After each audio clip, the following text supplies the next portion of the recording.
The secret of the always smiling woman. In a quiet village nestled between green hills and flowing rivers, there lived an old woman named Mira.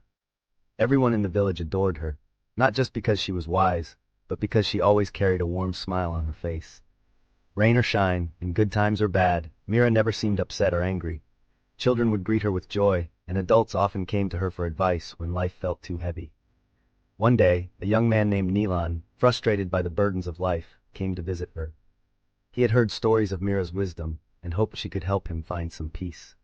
"Grandma Mira," he asked gently, "why are you always so happy? Don't you ever feel sad or angry when things go wrong?"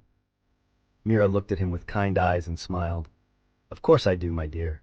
I have had many sad days in my life, but I have learned something very important, that happiness is not something the world gives us. It is something we choose for ourselves." Neelan furrowed his brows. "How can you choose happiness when life is hard? When bad things happen, don't they steal your joy?" Mira nodded slowly and said, "Let me tell you a story. When I was your age, I had a loving husband and two beautiful children. We did not have much money, but we were happy. Then one winter, my husband became very ill. We could not afford the medicine he needed, and he passed away in my arms. I thought I would never smile again. The pain was so heavy, I felt like the world had gone dark." Neelan looked down, unsure of what to say. "But," Mira continued, "one morning I heard my children laughing. Just for a moment, their laughter reminded me that life had not ended with my husband's passing. I still had love, I still had purpose. That day, I decided I would live with gratitude, not grief." She smiled gently and pointed to a small flower blooming nearby. "Every morning since then, I wake up and look for something, just one thing, to be thankful for. Sometimes it is the sunrise. Sometimes it is a kind word from a neighbor. Some days, it is simply the fact that I am still breathing." Neelan asked, "But what if something truly terrible happens again? What if the sadness is too big to ignore?" Mira's voice softened. "Sadness is part of life, just like joy. But both come and go like the changing seasons. When hard times come, I whisper to myself, 'This too shall pass.'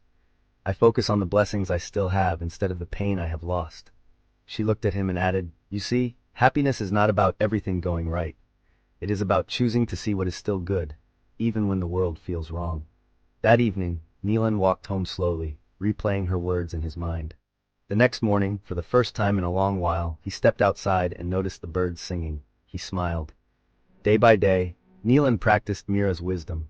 When problems came, he did not let them consume him. Instead, he searched for the small joys, a shared laugh, a warm meal, the beauty of a passing cloud. Over time, he felt lighter, stronger. Even when things did not go his way, he did not sink into sadness. Soon, others in the village noticed the change in Neelan. He, too, became a source of comfort and inspiration. And like a ripple in the pond, Mira's message began to spread. The villagers slowly learned that happiness was not found in riches or perfect days. It was found in perspective, in choosing hope over despair, and in noticing the quiet beauty of life's little blessings. And so, thanks to a smiling old woman and her simple truth, the whole village became a brighter, more grateful place. Moral of the story: happiness is not something we wait for. It is something we choose every single day. Even when life feels heavy, even when the road gets hard, there is always a small light to guide us. The secret to joy is not avoiding sadness, but learning to rise above it by finding peace within.